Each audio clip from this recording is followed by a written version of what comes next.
ఈ అడగకుండానే చెప్పినటువంటి మంత్రం అల్లా మాలిక్. బాబా ఎప్పుడూ కూడా అల్లా మాలిక్ అల్లా మాలిక్ అని స్మరిస్తూ ఉండేవారు. మనమేమో కొంచెం ఒక మంచి స్థితిలో ఉంటే మనకంటే గొప్పవాళ్ళు లేరని అహంకారంతో ఉంటాం. మనం అన్నింటికీ అధిపతి అయ్యి పంచభూతాలు తానే అయ్యి ఈ మొత్తం ఇందాక మనం చెప్పుకున్నట్టుగా ప్రతి అణువు నిండి ఉండి వాటికి కూడా ఆధారమైన వాడు, ఆ శక్తి స్వరూపుడైన వాడు మాత్రం ఎంతో నిరాడంబరంగా ఎంతో భక్తితోటి అల్లా మాలిక్ అని ఆయన స్మరిస్తూ ఉండేవారు. బాబా దగ్గరికి వెళ్ళి ఏం అడగాలో తెలియని మనలాంటి వాళ్ళ కోసం ఆయన ఎప్పుడూ కూడా అల్లా మాలిక్ అని స్మరిస్తూ ఉండేవారు. మనకేమనిపిస్తుంది, అల్లా మాలిక్ అంటే ఆయన రూపం కూడా ఫకీర్ రూపంలో ఉంది కాబట్టి ఆయన ముస్లిం ఏమో, అందుకే ఆయన అల్లాని స్మరిస్తున్నాడేమో అనేటువంటి పరిమితమైన భావంతో మనం చూడగలం. అంతకుమించి మనకి విజ్ఞానం లేదు, అవగాహన లేదు. మనకి ఏ విషయం తెలియకపోవటం వల్ల ఎప్పుడు కూడా మన జడ్జిమెంట్ ఎప్పుడు అలానే చేస్తూ ఉంటాం అన్నమాట. కానీ నిజానికి అల్లా మాలిక్ అని ఎందుకనేవారు బాబా అంటే మాస్టర్ గారు వివరణిస్తున్నారు. సచిష్యుడు తన గురువు యొక్క మహిమను కీర్తిని చెప్పుకుంటాడు. సచిష్యుడు అంటే ఎవరంటే ఎప్పుడు కూడా తన గురువు యొక్క గొప్పతనాన్ని ఎప్పుడు ఆయన చెప్పుకుంటూ ఉంటాడంట. ఇప్పుడు సాయినాథుడి గురించి మాస్టర్ గారు ఎవరు అడిగినా ఏది అడిగినా కానీ ఇక ప్రతిదీ కూడా ఆయనే అని ఎట్లయితే బాబా గురించి చెప్పేవారో సాయినాథుడు తన గురువు గురించి కూడా అలానే చెప్పేవారు అనమాట. ఇదంతా కూడా తన గురుకృప వల్లేనని, తన యత్నమేమి లేకనే తన గురువు యొక్క కృపతోనే తాను ఉద్ధరింపబడ్డానని, తను చేసిందల్లా కేవలం తన గురువు మీద దృష్టి నిలపటమేనని, అందుకని ఎప్పుడూ కూడా తన గురువు గురించి నలుగురికి చెప్పుకోవటం, ఆయన గొప్పతనాన్ని చెప్పడంలోనే సశిష్యుడికి ఆనందంగా ఉంటుందన్నమాట. ఎప్పుడు తన గురువు యొక్క మహిమని కీర్తిని చెప్పుకుంటూ ఉంటారు. అలా చేయటం వలన తన గురువు పట్ల భక్తిభావం నిలుస్తుంది. ఏమవుతుంది, ప్రతి నిమిషం మనం ఆయన గురించి చెప్పుకోవటం, ఎవరితో మాట్లాడినా ఈరోజు మన ఉనికికి, మనం ఈ రోజున పరిస్థితులకి, లేకపోతే ప్రతి ఒక్కదానికి మనలో జరిగే క్రియకి అంతా ఆయనే కారణం. అంటే బాబాని స్మరించుకోవడం ఎలానో మనకి మాస్టర్ గారు చెప్పారు. ఊరికే కష్టాలు కోరికలకో కోసమే కాకుండా నిజంగా మనతో ఉండి మనల్ని నడిపించేవాడు, ఆయన వల్లే మనం జీవించి ఉన్నామని గుర్తుపెట్టుకోవటం. అంటే మనలో ఉండి సర్వక్రియలు నిర్వహిస్తూ ఉన్నాడు కాబట్టే మనం ఇలా ఉండగలిగామనే విషయాన్ని గుర్తుపెట్టుకోగలగటం. అలాగే ఎప్పుడూ కూడా తన గురువు గురించి, తన గురువు యొక్క గొప్పని మహిమని కీర్తిని చెప్పుకోవటం అనేది తద్వారా మనకి గురుభక్తి భావం నిలుస్తుంది అంటారు గురువు పట్ల. తన నుంచి పనికి వచ్చే గుణము, పనికి వచ్చే మాట ఏది వెలువడ్డా అది తన గురుకృప వల్లనేనని అవతల వాడికి తెలుస్తుంది. మనం మాస్టర్ ఏం చెప్తున్నారు, మనలోంచి ఏదైనా ఒక మంచి మాట వచ్చినా, లేకపోతే నలుగురికి పనికొచ్చేదైనా, లేకపోతే ఒక మంచి గుణమైనా వెలువడ్డాయి అంటే సచిష్యుడు ఏం చేస్తాడట, నిజానికి ఇదంతా కూడా తన గురువు యొక్క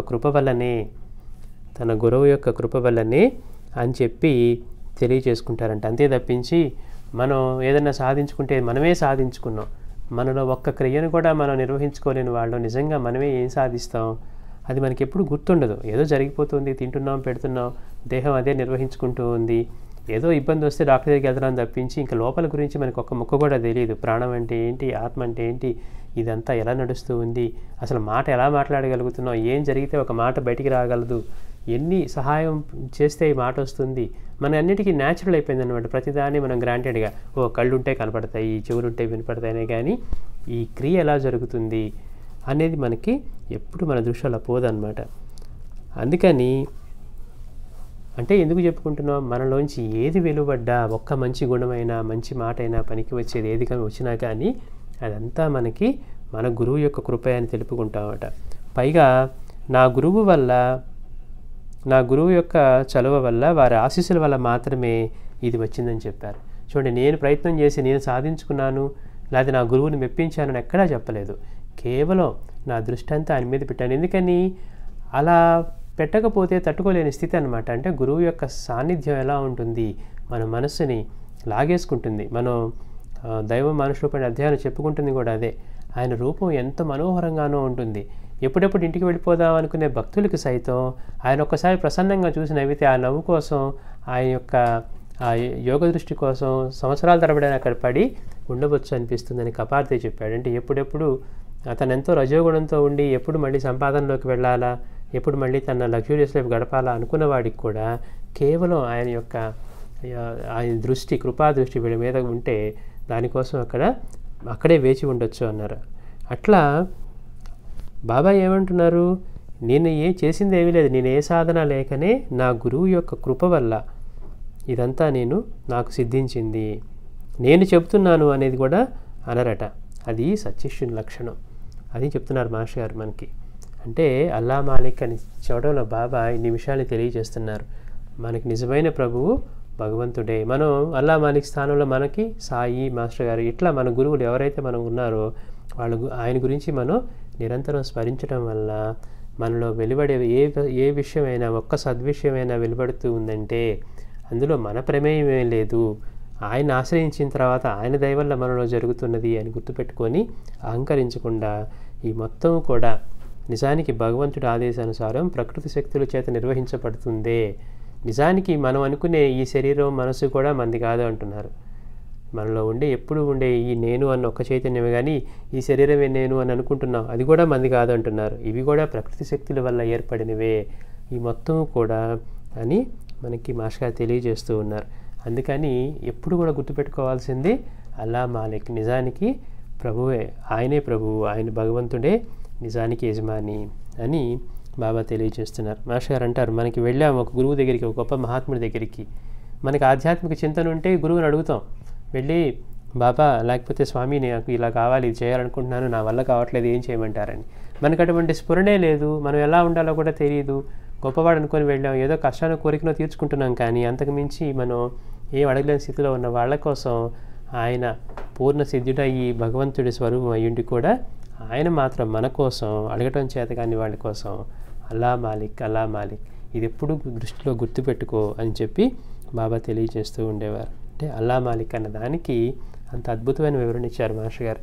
మనం అనుకున్నట్టు ఊరికే ఏదో అది ఒక మతానికి సంబంధించిన నామము అనుకోవటం కాకుండా నిజానికి భగవంతుడే యజమాని అని దాని అర్థం. శ్రీ సచిదానంద సద్గురు సాయినాథ్ మహారాజ్ కీ జై.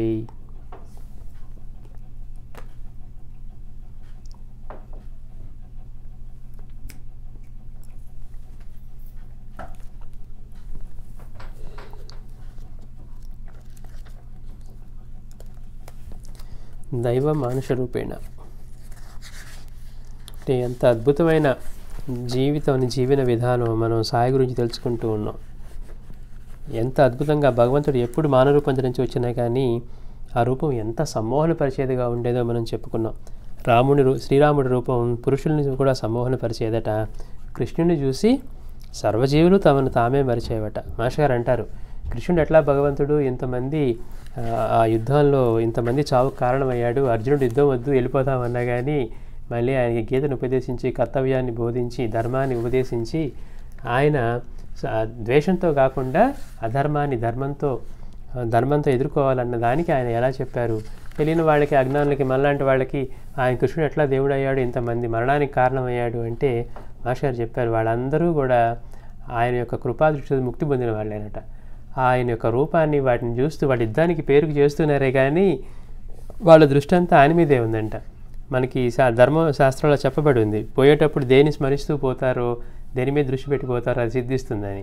అట్లా ఎంతోమందికి ఉత్తమ గతులు కలగటానికి కృష్ణుడు కారణమయ్యాడు. అది తెలియని మనలాంటి వాళ్ళు ఏమనుకుంటారు, కృష్ణుడు ఎట్లా భగవంతుడు ఇంతమంది చావుకు కారణమయ్యాడు, అర్జునుడేమో వద్దన్నాడు యుద్ధాన్ని అని. కానీ ధర్మాన్ని అధర్మాన్ని కృష్ణుడు బోధించింది ఏంటో కూడా తెలుసుకోకుండా, ఆయన స్వరూపం ఏంటో తెలుసుకోకుండా అక్కడ ఉన్నవాళ్ళు ఎలాంటి స్థితిలో వాళ్ళందరూ మరణించారో లేకపోతే ఉత్తమమైన స్థితులు పొందారో మనకి తెలియకుండా మనం మాట్లాడుతూ ఉంటాం అన్నమాట.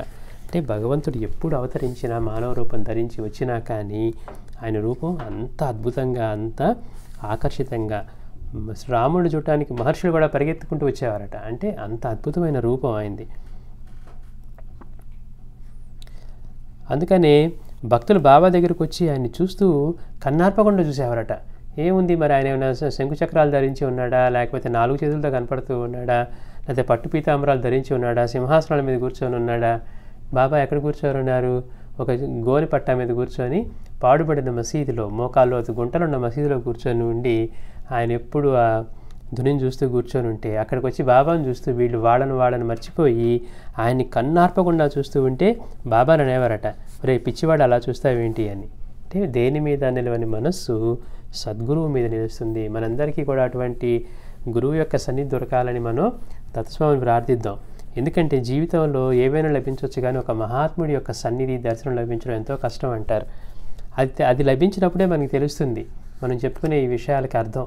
అంటే ఇప్పుడు దాకా మనం ఆయన సన్నిధి అలా ఉంటుందంట, ఇలా ఉంటుందంట, మన మనసు పనిచేయనంతగా, మన ప్రశ్నలు అడగకుండానే సమాధానం ఏదో చెప్తున్నట్టుగా ఉండి వాడు మనకి సమాధానం చెప్తుంది. మాస్టర్ గారి దగ్గరికి వెళ్ళిన వాళ్ళు కూడా ఏదైనా ప్రశ్న తీసుకొని వెళ్ళి అడగకముందే ఆయన ఎవరితో చెప్తూ ఆ విషయం దొరలేదట. అప్పుడు కరెక్ట్గా వీళ్ళు ఏ ప్రశ్న అనుకుంటున్నారో వాళ్ళ వైపు చూసేవారట మాస్టర్ గారు. అంటే ఇది నీ ప్రశ్నకి సమాధానం అని. ఎట్లా మన ప్రశ్న కూడా చెప్పలేదు కదా అంటే మనలో ఉన్న చైతన్య స్వరూపుడే ఆయన రూపమే దేహమే అనుకుంటే మనకి ఎప్పటికీ అర్థం కాడనమాట. మనం ఏమైనా థాట్ రీడింగ్ చేస్తారా, లేకపోతే పక్కన వాళ్ళు 100 మందిలో ఎవరు థాట్ని రీడ్ చేస్తారు? మాస్టర్ గారు అన్నారు, అలాంటి జంజాటం నాకెందుకు థాట్ రీడింగ్ చేయటం అని. అంటే అందరి మనసుల్లో అందరి చైతన్య స్వరూపంగా వాళ్ళు ఎదిగిన స్థాయి అనమాట. అంటే అందరిలోనూ చైతన్య రూపంగా ఉన్నది. అలా ఉండేది వాళ్ళ సన్నిధి. ఎంతో హాయిగా ఉంది అనిపించేంటి. ప్రశ్నలకు కూడా అరే అడగకుండానే మాస్టర్ గారు సమాధానం చెప్పారే అనేట్లుగా ఉండేదట. అట్లా బాబాలో విశిష్టంగా చెప్పుకోవాలి అంటే ఆయన యొక్క కళ్ళు ఎంత అద్భుతంగా ఉండేవి, చీకట్లో మెరిసేవాట. ప్రతి ఒక్కళ్ళు బాబా గురించి చెప్పుకునేవారు. ఇంకా బాబా చూస్తానికి ఎలా ఉండేవారంటే 5.5 అడుగుల ఎత్తు మాత్రమే ఉండేవారట. సన్నము కాదు, లావు కాదు, కానీ శరీర ఛాయ మాత్రం పచ్చని పసిమి, కనుగుడ్లు నీలంగా ఉండి చీకట్లో కూడా మెరిసేవి. అది భక్తులు ఎంతో విశేషంగా చెప్పుకునేవారు. ఇక ఆయన నవ్వు గురించి చెప్పుకున్నాం. కపార్దా లాంటి వాళ్ళు కూడా, అంటే కపార్దాని ఎందుకంటున్నామంటే ఆయన ఎంతో విలాసవంతమైన జీవితం, బాగా ధనవంతుడు, ఆ రోజుల్లోనే లక్షల సంపాదిస్తూ ఉన్నవాడు. అలాంటి వాడు కూడా ఎప్పుడెప్పుడు మళ్ళీ షిరిడీ నుంచి వెళ్ళిపోయి తన గ్రామానికి వెళ్ళి తన వృత్తిని కొనసాగించాలనుకున్నవాడు కూడా సాయి ఈరోజు ఎంతో ప్రసన్నంగా నవ్వారు. ఆయన వీని వైపు చూసి ఒక ప్రసన్నంగా నవ్వారట. ఒక రకమైన యోగ పారవస్యంలో రోజంతా గడిచిపోయింది. బాబా యొక్క నవ్వు చూడటానికి అక్కడ ఎన్ని సంవత్సరాలైనా వేచి ఉండొచ్చు అనిపించేంతగా ఆయన సన్నిధి ఉండేదట. అట్లా ఇంకా విశేషం ఏంటి, బాబా యొక్క దేహ ఛాయ ఎప్పటికప్పుడు మారుతూ ఉండేది. ఇది మహాత్ములో మనం చెప్పుకున్నాం. బాబా దగ్గర కనపడేది, పూర్ణానంద స్వామి దగ్గర కూడా కనపడేది. ఒక్కొక్క సమయంలో తెల్లగా కనపడేవారంట, ఒక సమయంలో పచ్చగా, ఇంకా పూర్ణానంద స్వామి అయితే ఎర్రగా కనపడేవారట, అరుణవర్ణంతో. అట్లా బాబా దేహ ఛాయ కూడా ఎప్పటికప్పుడు మారుతూ ఉండేది. ఒక్కొక్కప్పుడు అప్పుడే తీసిన అరటి పూస మీద బంగారు రంగు ఎండపడుతూ ఉన్నట్లు ఉండేది. ఇది బాహ్యంగా కనపడేవైతే నిజానికి ఆయన యొక్క ఇంతమందిని సాయిని ఆ దగ్గరికి ఆకర్షింపబడి తీసుకొచ్చినవి ఏంటి అంటే బాబా యొక్క దివ్యమైన లీలలు, మనోహరమైన వారి రూపము, అత్యంత పరిశుద్ధమైన సాధు జీవితము ప్రజలందరూ సుదూర ప్రాంతాల నుండి షిరిడీకి తరలి వచ్చేలా చేశాయి. చూడండి, మరి ఆ రోజుల్లో ఇవాటిలాగా మీడియా లేదు, ఏమీ లేదు, ప్రచారాలు లేవు. బాబా పోని వేదికలెక్కి పిప్పళవడలాగా ప్రవచనాలు చేస్తూ ఉన్నారా, ఏమన్నానా, ఏమీ లేదు. అయినప్పటికీ కూడా ఆయన యొక్క దివ్యమైన లీలలు, ఆయన రూపము, ఆయన మనోహరమైన వారి రూపము, అత్యంత పరిశుద్ధమైన సాధు జీవితము. ఆయన ప్రకటమైనప్పుడు ఎలా ఉన్నారో సమాధి అయ్యేంత వరకు దేహంతో ఉన్నంత కాలం కూడా ఆయన జీవన విధానంలో ఒక్క విషయం పట్ల కూడా మార్పు లేదు. అదే పంచభిక్ష, అదే మసీదులో కూర్చున్నారంతే తప్పించి ఎక్కడా మళ్ళీ మనలాగా నెక్స్ట్ లెవెల్ లగ్జూరియస్ అరేంజ్మెంట్స్ చేసుకుందాం అనే ఆలోచనే లేదనమాట. అందరికీ అన్నీ ఇచ్చేవాడు.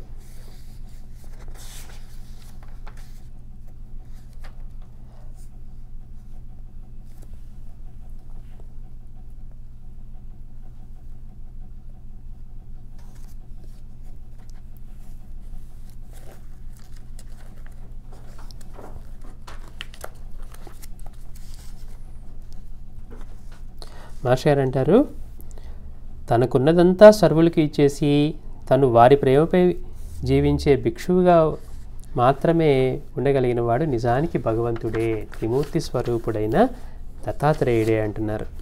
మనం చెప్పుకున్నాం, బాబా దగ్గరికి రోజు 500 రూపాయలు దక్షిణ వస్తుంటే కూడా సాయంత్రానికి మళ్ళీ మొత్తం దక్షిణ అంతా భక్తులకి పంచివేసి జోబులు దులుపుకొని లోపలికి వెళ్ళేవారట. అంటే ఎంతటి చూసేవాళ్ళకేమో బాబా అంటే అబ్బా నా బాగా దక్షిణలు తీసుకునేవారు అని భయపడేవాళ్ళు కూడా ఉండేవారట. అంటే ప్రచారం అలా చేసేవారు. అంటే ఒక విధంగా దుష్టుల్ని రానియకుండా కూడా ఉపయోగపడేది. అంటే ఆయన క్లియర్గా చెప్పారు మనకి. దక్షిణ ఎందుకు అడుగుతారో మనం దక్షిణ అధ్యాయంలో తెలుసుకున్నాం. అంటే ఎంతోమందిని వాళ్ళకి రాబోయే ఆపదల నుంచి రక్షించడం కోసం, లేకపోతే వాళ్ళకి ఇంకా ముందు ముందు చేయవలసిన వాటి కోసం, లేకపోతే వాళ్ళు ఏదైనా రుణపడి ఉన్న గత జన్మల నుంచి కానీ ఈ జన్మలో కానీ మొక్కుకున్న మొక్కులు కోరికలు ఇవన్నీ వీళ్ళు చెల్లించకుండా ఉన్నప్పుడు వాటి నుంచి బాబా అడిగి తీసుకొని వాటిని విడుదల చేసేవారనమాట. అట్లా మాస్టర్ అంటున్నారు, తనకున్నదంతా సర్వులకి ఇచ్చేసి తను మాత్రం వారి ప్రేమపై జీవించే భిక్షువుగా మాత్రమే ఉండగలిగిన వాడు నిజానికి భగవంతుడే, త్రిమూర్తి స్వరూపుడైనటువంటి దత్తాత్రేయుడే. ఆయన దత్తాత్రేయ స్వామికి కార్తవీర్యార్జునుడికి సామ్రాజ్యాన్ని ఇచ్చి కూడా తాను మాత్రం సాధువుగానే ఉండిపోయాడు. అట్లానే నృసింహ సరస్వతి స్వామి, మూడో దత్తావతారమైన మాణిక్య ప్రభువు, వీళ్ళందరూ కూడా అక్కడ వాళ్ళ దగ్గర భక్తులుగా ఉన్నటువంటి ఆ సాకలవాడికి మరుజన్మలో రాజుగా చేసి రాజ్యాన్ని ఇచ్చారు. ఆయన మాత్రం సాధువుగానే ఉండిపోయారు. అది చెప్తున్నారు. అంటే అలా ఉండగలిగిన వాడు నిజానికి దత్తాత్రేయుడే. ఇవాళ మనం చెప్పుకునే మహాత్ముల్లో, దొంగ మహాత్ముల్లో ఎంతమంది అటువంటి పవిత్రమైన సాధు జీవనం గడపగలుగుతూ ఉన్నారో చూస్తే దాన్ని బట్టే మనం అర్థం చేసుకోవచ్చు నిజమైన మహాత్ములు వాళ్ళ నడవడి, వాళ్ళ జీవన విధానం ఎలా ఉంటాయి. అంటే మనకి బంగారం అంటే ఏదో తెలియనప్పుడు ఇవన్నీ కూడా బంగారంలోనే కనపడతాయి. రోల్డ్ గోల్డ్ 1 గ్రాము కూడా బంగారంలోనే కనపడుతుంది. అందుకని చూసిన దానికి మనం మోసపోకుండా నిజమైన మహాత్ముల యొక్క జీవన విధానం ఎలా ఉంది, ధనం పట్ల వాళ్ళు ఎలా ఉండేవారు, అందరికీ అన్నీ ఇవ్వగలిగిన వాళ్ళకి ధనం మీద ఆసక్తి ఎందుకు ఉంటుంది, అదే చెప్తూ మనకి ఒకసారి ఒక రాణిగారు బాబా దగ్గరికి ఒక వాసన కట్టిన బిందెలో బంగారం తీసుకొని వచ్చిందట. తీసుకొస్తే అది మసీదు ముందు పెంచి ఆ బిందె మసీదులోకి తీసుకువెళ్ళి దాన్ని విప్పి చూసిన భక్తుడు, బాబా ఇది బంగారం అన్నాడట. అనగానే బాబా తన హృదయాన్ని చూపుతూ ఎగతాళిగా, రే బంగారం ఇదాలే కదా అన్నారు. అంటే ఆయన హృదయం బంగారం. అట్లా బంగారం ఇదాలే కదా అన్నారు. అతను ఒక్కసారిగా మైకంలోంచి మేల్కొని, బాబా మీరే అసలైన పెన్నిది అన్నారు. అంటే ఆ మహారాజు ముందు ఆ రాణిగారు బిచ్చగత్తి అయి తుచ్చమైన బంగారం తీసుకుపోవలసి వచ్చింది. మనం బాబా గురించి చెప్పుకుంటూ గొప్పగా ఆయన భక్తులకి దక్షిణలు ఇచ్చేస్తూ జోబులోంచి తీసిస్తూ ఉంటే ఎప్పుడు ఏ భక్తుడికైనా రోజు ఒకే మొత్తం ముట్టేదట. చూడండి, మరి లెక్క కూడా వేయకుండా జోబులో చేయబెట్టి, ఆయన కఫ్నీ జోబులో చేయబెట్టి ఇలా తీస్తే తాత్యాకైతే ఎంత రావాలో అంతే వస్తుంది, లేకపోతే అబ్దుల్కి రావాలంటే ఎంత రావాలో అంతే వస్తుంది. ఇట్లా ఎవరికి రోజు ఒక నిర్ణీతంగా అంతే. అంటే ఒకళ్ళకి 5 రూపాయలు రావాలంటే 5, 2 రావాలంటే 2, 35 రావాలంటే 35. ఎంత అద్భుతం అసలు. అది కూడా ప్రతిరోజు అలానే వచ్చాయట. అట్లా చూడగలిగితే ప్రతి ఒక్కటి కూడా అద్భుతంగా ఉండేది సాయి దగ్గర లీలలు. మాస్టర్ గారు అంటారు, ఇంతటి మహారాజు అక్కలకోట స్వామి వీళ్ళందరూ కూడా రాజులు వాళ్ళ కోసం వాళ్ళని తీసుకొచ్చి వాళ్ళ రాజ్యాలు పెట్టుకోవాలని పోటీలు పడుతుంటే ఆయన మాత్రం ఒక మఠమైనా లేని అవధూతగానే జీవించారు. ఇక సాయి కూడా ఇటువంటి మహారాజే అంటున్నారు. ఎలాంటి మహారాజు అంటే శిథిలమైన మసీదే ఆయనకి రాజభవనం. అసలు ఎంత అద్భుతంగా ఉంటుంది చూడండి. శిథిలమైన మసీదే ఆయనకి రాజభవనం, దీనిలోని విభూది ఆయన యొక్క ధనం, చినిగి ఉన్న కఫ్నీయే చీనాంబరం, సట్కాయే ఆయన రాజదండం, తల చుట్టూ రుమాలే వారికి ఉన్న రత్న కిరీటం, భిక్షగాళ్లే వారి కొలువులోని వారు, ఆయన వద్ద ఎప్పుడూ ఉండే ఇటుకరాయి గోనెపట్టాలే వారికి దిండు పట్టుపరుపులు, ఒక రేకు డబ్బా కొద్ది మట్టి కుండలే వారి స్వర్ణపాత్రలు, మసీదు ముంగిటిన పెద్ద రాయే వారి సింహాసనం. మరి ఇలాంటి స్థితిలో ఉన్నాడు కదా, పోనీ ఇంతటి దానకరుడు ఎవరేమైనా ఇస్తే తీసుకున్నారంటే ఇప్పుడే మనం చెప్పుకున్నాం. అలా రాణిగారు తెచ్చినటువంటి బంగారపుతో నిండి ఉన్న బిందెని తిరిగి పంపించేశారు. అట్లా రోజు వచ్చే దక్షిణ కూడా పనిచేసేవారు. అంతటి మహారాజు అనమాట. అంటే మాస్టర్ గారు చెప్పినటువంటి తనకున్నదంతా సర్వులకి ఇచ్చేసి తను వారి ప్రేమపై జీవించే భిక్షువుగా మాత్రమే ఉండగలవాడు నిజానికి భగవంతుడే.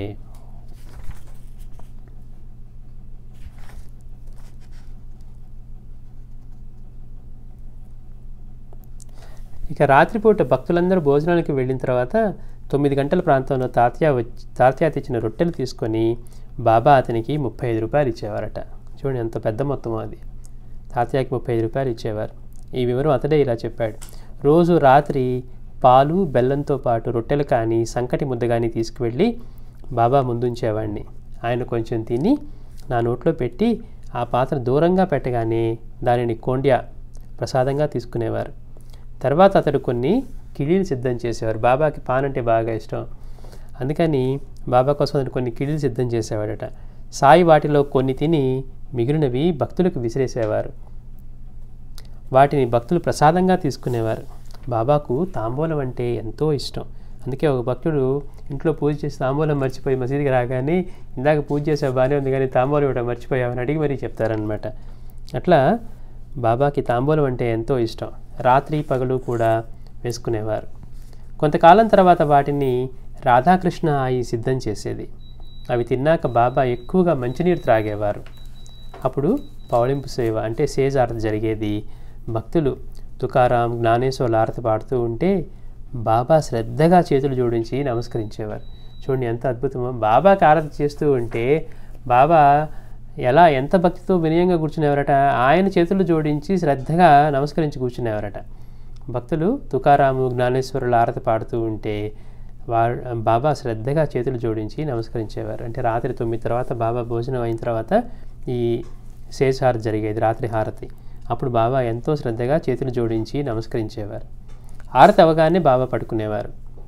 మొదటి రోజుల్లో ఆయన ఎప్పుడు ఒకే గోను పట్ట పడకగా వేసుకునేవారు. మనం చెప్పుకున్నట్టు ఆయన ఏ పట్టానైతే కూర్చోడానికి వినియోగించేవారో అదే గోను పట్టాని ఆయన పడకగా వేసుకునేవారట మొదటి రోజుల్లో. పగలు దానిపైనే కూర్చునేవారు. కొంతకాలానికి భక్తులు సమర్పించిన దుప్పట్లు ఒకదానిపై ఒకటి తామే పరుచుకొని పడుకునేవారు. అంటే మనం చెప్పుకున్నాం బాబాకి నేల మీదే ఇట్లా చిన్న గోనుపట్ట వేసుకుని పడుకుంటున్నారని. ఒక భక్తుడు ఆయనకి ఒక చెక్క పలకను కూడా సమర్పించాడని. అది ఎంతది 2 మూరలు వెడల్పు ఇట్లా చాలా చిన్న చెక్క ముక్క ఇస్తే బాబా దాన్ని తీసుకెళ్ళి మసీదు పైన కట్టారు. ఎప్పుడు కట్టారో ఎలా కట్టారో ఏమి తెలిసేది కాదు. మసీదులో నిచ్చెన కూడా లేదు, కానీ మసీదు పైన కట్టి 4 ఎట్లా కట్టారట, దాన్ని కూడా సన్నని గుడ్డపెలుకలు కట్టారట. తాళ్ళుతో కడతామో కూడా కాదు, సన్నని గుడ్డపెలుకలతో కట్టి అసలు ఆ చెక్కనే బరువుని మోస్తాయా లేదా అనిపించే ఆ ఉయ్యాల బల్ల మీద 4 వైపులా వెలిగే ప్రమిదలు పెట్టి మళ్ళీ మధ్యలో సాయి పండుకొని కనిపించేవారట. ఎంత ఆశ్చర్యం! అసలు దాన్ని మోయటమే కష్టం అనుకుంటే మళ్ళీ దాని మీద ప్రమిదలు బయట దాని మీద సాయి అలా పండుకొని కనిపించేవారని చెప్పుకున్నాం. అట్లా కొంతమంది భక్తులు ఏం చేశారంటే బాబాకి కింద పడుకుంటున్నారని చెప్పి దుప్పట్లు బాబాకి సమర్పించారట. ఇక తప్పనిసరి బాబా వాళ్ళ ప్రేమకు తల ఒగ్గి ఆయన ఆ దుప్పట్లు వేసుకొని తామే పరుచుకొని పడుకునేవారట. అంతేగాని వేయనిచ్చేవారు కాదు. కానీ క్రమంగా ఆ సేవ భక్తులు చేయసాగారు. ఎక్కడ చిన్న మడత వచ్చినా వాళ్ళు దుప్పట్లన్నీ తీసి సరిగా వేయవలసిందే. ఇప్పుడు 10 మంది 10 దుప్పట్లు ఇచ్చారనుకోండి బాబాకి సమర్పించుకుంటే మొదట్లో ఆయనే వేసుకునేవారట. కానీ తర్వాత భక్తులు ఆ సేవ చేయడం మొదలుపెట్టిన తర్వాత ఎవరైనా దుప్పట్లు పరిచేటప్పుడు మధ్యలో చిన్న మడత వచ్చినా కానీ మళ్ళీ దుప్పట్లన్నీ తీసి ఆ మడత లేకుండా సరిగ్గా వేయాల్సి వచ్చిందనట. అట్లా దుప్పట్లన్నీ తీసి సరిగా వేయవలసిందే. ఒకసారి దీక్షిత్ ఆయనకి ఒక మంచం తెస్తానన్నారు. మహలసాపతిని క్రింద విడిచి నేను మంచం మీద ఎలా పడుకునేది, అతనిని దానిపై పడుకోమని నేను క్రింద పడుకోవచ్చు అన్నారు బాబా. చూడండి, బాబా మీరు కింద పడుకుంటున్నారు, మీరు అనుమతిస్తే ఒక మంచం సమర్పిస్తానన్నట దీక్షిత్. అప్పుడు బాబా ఏమంటున్నారు, మహలసాపతిని క్రింద విడిచి నేను మంచం మీద ఎలా పడుకునేది అంటే, ఈ మహలసాపతి, సాయి, తర్వాత తాత్య వీళ్ళు ముగ్గురు కూడా మసీదులోనే పండుకునేవారనమాట. మొదట చాలా కాలం పాటు తాత్య కూడా ఇక్కడే మసీదులోనే నిద్రించేవారు. మహలసాపతి వీళ్ళు రాత్రి ఎంతో సమయం దాకా మాటలు చెప్పుకుంటూ, వాళ్ళ అదృష్టం చూడండి మరి ఎన్ని జన్మల పుణ్యమో, సాక్షాత్తు భగవంతుడితోటి అలా అంతటి సన్నిహితంగా మెలిగే అవకాశం దక్కింది వాళ్ళకి. వాళ్ళు నిద్రపోతే బాబా తట్టి లేపేవారట, లేపి మళ్ళీ వాళ్ళు ఏదో మాట్లాడుకుంటూ ఉండేవారట. అట్లా అందుకని మరి నా ఒక్కడికి ఇస్తే మహలసాపతి క్రింద పడుకుంటాడు కదా, మహలసాపతిని క్రింద విడిచి నేను మంచం మీద ఎలా పడుకునేది అంటే, నేను భగవంతుడిని లేకపోతే నేను దైవస్వరూపాన్ని ఇలా ఎక్కడా లేదు ఆయనలో, అలాంటి అహంకారమే లేదు. అందుకే నానావాళ్ళు వచ్చి లే అంటే ఆయన కామ్గా లేచారే తప్పించి నువ్వెవడిరా లేవమంటానికి అని ఒక్క మాట కూడా ఆయన అనలేదన్నమాట. అట్లా అందుకని మహలసాపతిని క్రింద విడిచి నేను మంచం మీద ఎలా పడుకునేది, అతనిని దానిపై పడుకోమను, నేను క్రింద పడుకోవచ్చు అన్నారు బాబా. అతడు వారిద్దరికీ చెక్క పలకలు ఇస్తానన్నాడు, కానీ బాబా అంగీకరించలేదు. వారికి దోమల బాధ నివారించాలని దోమతెర కడదామంటే ఆయన ఒప్పుకోలేదు. బాబాకి దోమలు కుడుతూ ఉన్నాయి, దోమలు బాధ లేకుండా చేద్దాము మసీదులో అని దోమతెర కడదామంటే కూడా ఆయన ఒప్పుకోలేదట. ఒకసారి పట్టుదలగా కడితే ఆయన కోపంతో దానిని పీకి అవతల పారేశారు.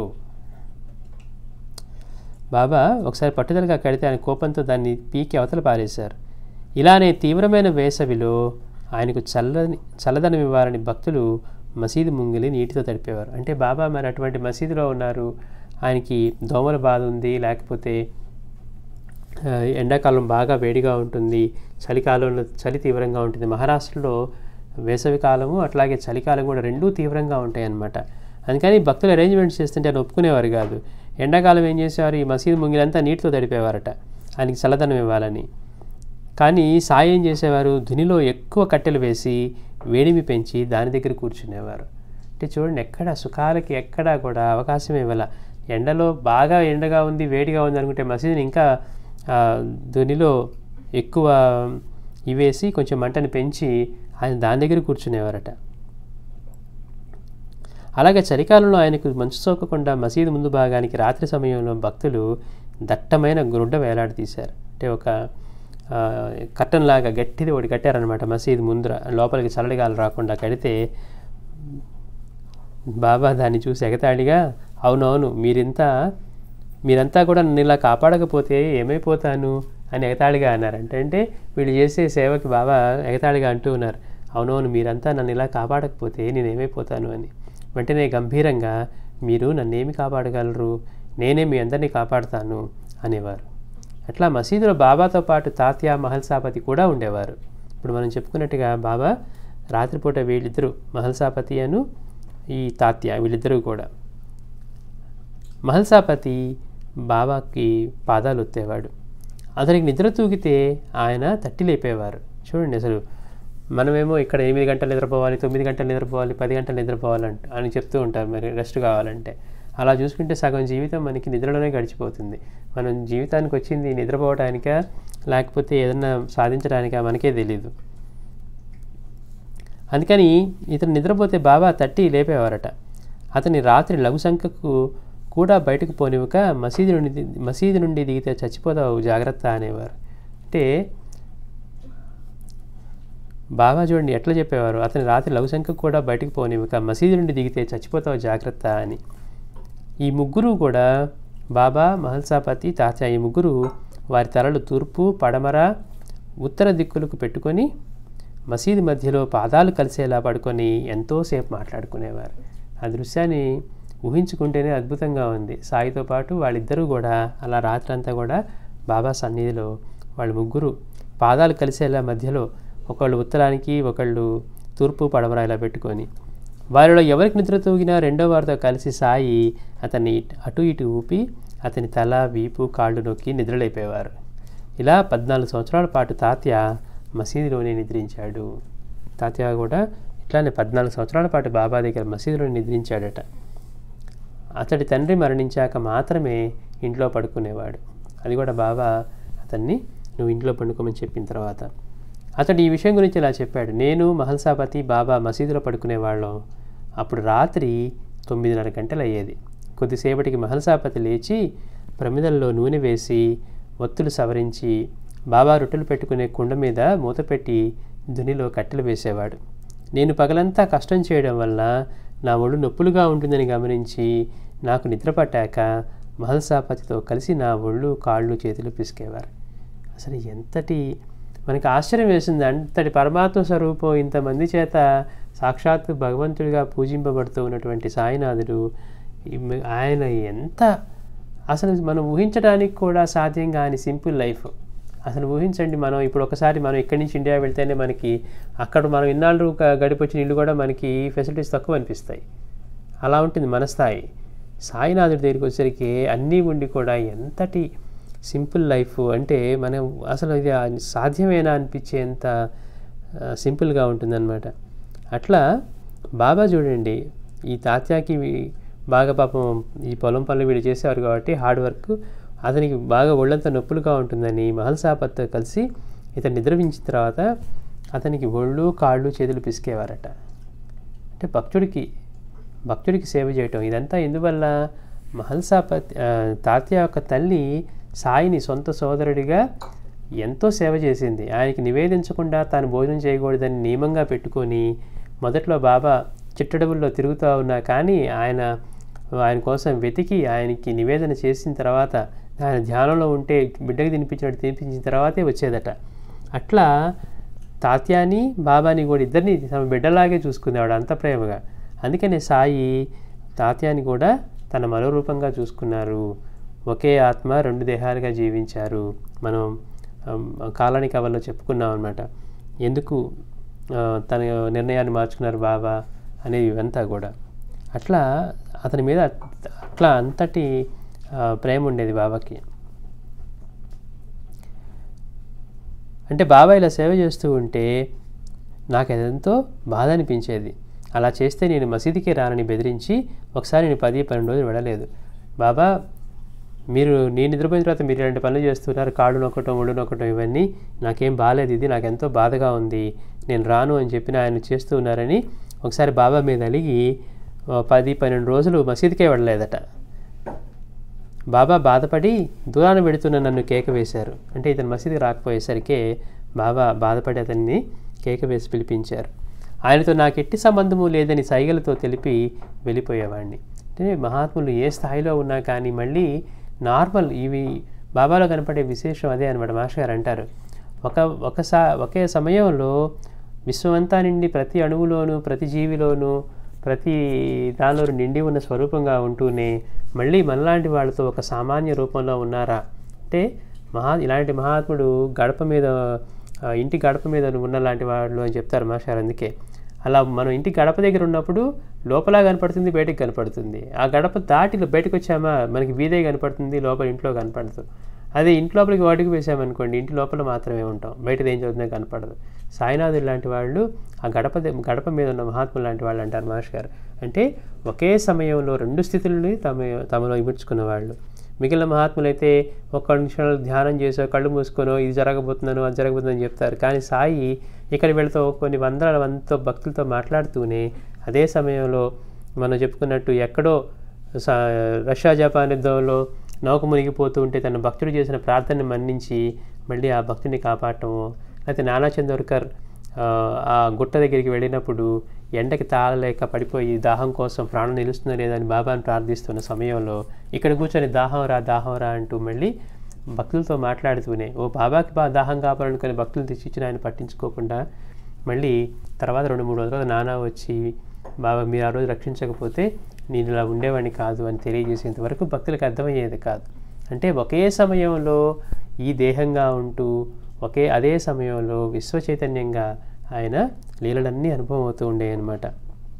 అంటే ఎందుకు చెప్పుకుంటున్నాం ఈ మాట అంటే ఆయన తాత్యాతోటి మహల్సాపత్తోటి ప్రవర్తించిన తీరు చూస్తే ఈయన ఇంత సామాన్యుడా. ఇక వాళ్ళకి నిజంగా భక్తి నిలవాలంటే కూడా ఎంతో కష్టం.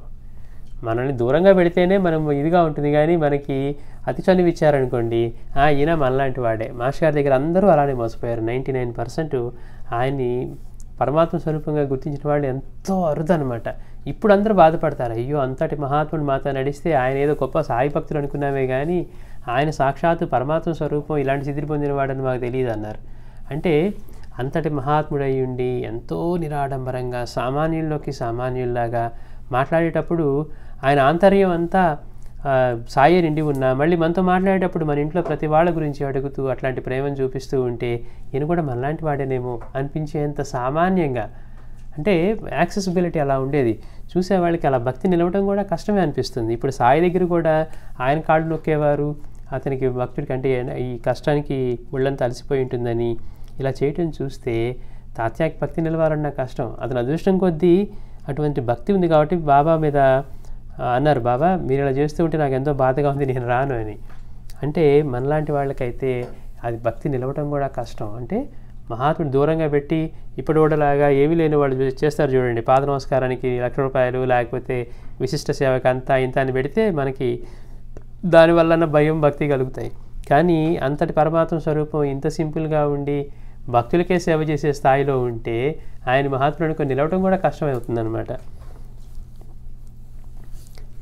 తాను బాధపడి దూరాన్ని వెళ్తూ ఉన్న బాబా నన్ను పిలిపించి కేక వేసి పిలిపించారు. అప్పుడు చెప్పాడట తాతయ్య, బాబా మీతో నాకు ఎట్టి సంబంధం లేదని సైగలతోనే తెలిపి వెళ్ళిపోయేవాడిని. బాయాజీ మామి కొడుకుని గనక ఆయనకి నాపై ఎంతో ప్రేమను నచ్చజెప్పి కాకా సాహెబ్ నన్ను మసీదుకు తీసుకువచ్చేవారు. ముందటి అధ్యాయంలో మనం గమనించినట్టు మహా అద్భుతమైన శక్తి ఈ అధ్యాయంలో గమనించినట్టు సాటిలేని వైరాగ్యము గల సాయి కేవలం ఒక సామాన్య మానవునిలా, అంతకంటే కూడా అసమానమైన వినమ్రతతో ప్రవర్తించేవారు. మనలో ఒక్క గుణం కూడా ఉండొచ్చు చూడండి. అంటే అంతటి పరిపూర్ణుడు ఎలాంటి జీవితాన్ని గడిపారు. ఎంతటి నిజమైన పూర్ణమైన మహాత్ముని తీసుకుంటే మాష్ గారు కానివ్వండి, లేకపోతే పూర్ణానంద స్వామి కానివ్వండి, బాబా కానివ్వండి, రమణ మహర్షి కానివ్వండి, వీళ్ళందరూ ఆ స్థితిలో ఎంతటి ఆనంద స్వరూపులు అయ్యుండి అసలు ఏమీ లేకుండా ఎంత నిరాడంబరంగా చూసే వాళ్ళకి వీళ్ళు కూడా సామాన్య మానవులేనా అని అనిపించేంత సామాన్యంగా జీవించారనమాట. మాష్ గారు అంటున్నారు, ముందర అధ్యాయాల్లో అంతా మనం ఏం చెప్పుకున్నాం, సర్వజ్ఞుడు, సకల దేవతా స్వరూపం, సకల సాధు స్వరూపం, యోగీశ్వరుడు, ఎలాంటి స్థితులు చెప్పుకున్నాం సాయి గురించి. మామూలుగా ఆయన సామాన్యుడే అనిపించుకునే వాళ్ళకి ఆయన చేసే దౌతీక్రియ కానివ్వండి, ఖండయోగం కానివ్వండి, ఆ చెక్క పలక మీద ఎప్పుడు ఎక్కేవారో ఎప్పుడు దిగేవారో తెలియని స్థితులు కానివ్వండి, ఇక్కడ కూర్చొని ఎక్కడో భక్తుడిని రక్షించడం కానివ్వండి, ఇవన్నీ మనం చెప్పుకుంటూ ఉన్నాం. అంతటి గొప్ప శక్తి ఈ అధ్యాయంలో మనకి ఎలా కనపడుతున్నారంటే, సాయి అంటే నిజంగానే ఇంత సామాన్యుడు కాబోలు, భక్తులతో ఇలా ఉండేవారు కాబోలు, తాత్యాతోటి, మహల్సాపత్తోటి, ఇంకా శ్యామతోటి, వీళ్ళందరితోటి చెలగాటం కూడా ఆడేవారట. ఒక్కోసారి మనం చూస్తాం ఇంకా ముందు. అంటే అంతటి మహాత్ముడు, అంతటి గొప్పవాడు. ఇక్కడ మనం చూస్తున్నట్టు సాటిలేని వైరాగ్యము గల సాయి కేవలం ఒక సామాన్య మానవునిలా, అంతకంటే కూడా అసమానమైన వినమ్రతలతోటి ప్రవర్తించేవారు. కొన్ని సమయాల్లో మహల్సాపతి, తాత్యా వంటి భక్తులతో చెలగాటం ఆడేవారు. వాళ్ళతో కూడా బాబా చెలగాటం ఆడేవారట. తాత్యా యొక్క తలపాగా దాచేసి అతను వెతుక్కుంటూ ఉంటే వినోదించేవారు. చూడండి బాబా ఎంత ఫన్నీగా ఉండేవారంటే, తాత్యా యొక్క తలపాగా దాచేసేవారట. దాచేసి అతను నా తలపాగా ఏమైందని ఎక్కడ పెట్టారని వెతుక్కుంటూ ఉంటే బాబా వినోదించేవారు. ఒక్కొక్కప్పుడు దానిని తామే ధరించి అతని నడక చక్కగా అనుకరించేవారు బాబా. అంటే వాళ్ళని ఇమిటేట్ చేయటం, ఆ దాచిపెట్టినటువంటి దాన్ని ఈయనే ధరించి మళ్ళీ వాళ్ళని ఇమిటేట్ చేస్తూ ఉండేవారు.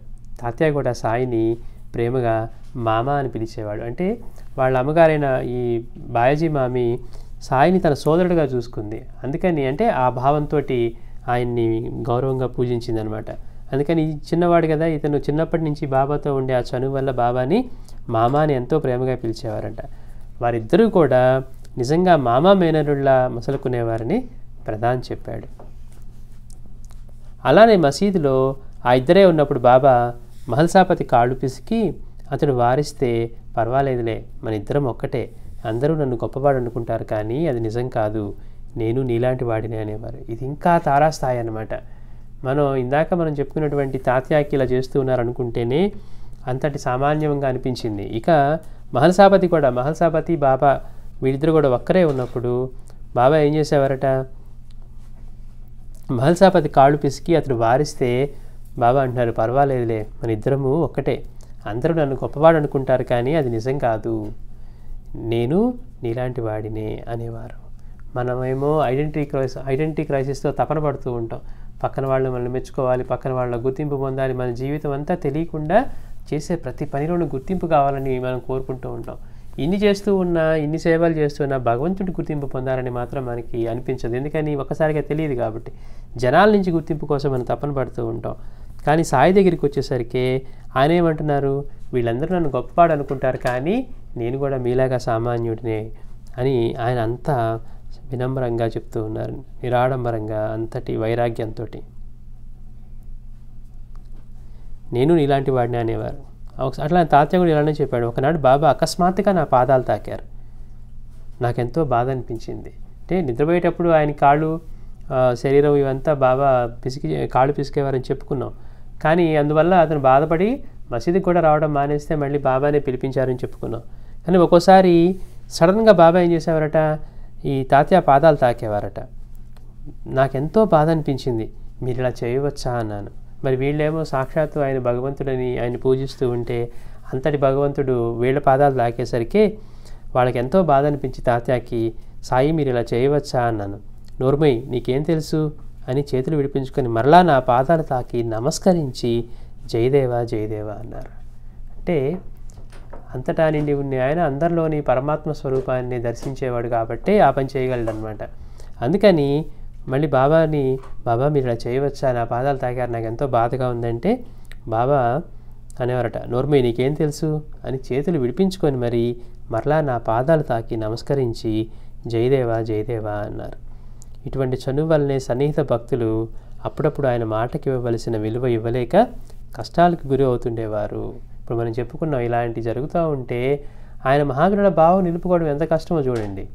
అందుకని ఒక్కోసారి అతి చనువు వల్ల సన్నిహిత భక్తులు అప్పుడప్పుడు ఆయన మాటకి ఇవ్వవలసిన విలువ ఇవ్వలేక కష్టాలకు గురి అవుతూ ఉండేవారు.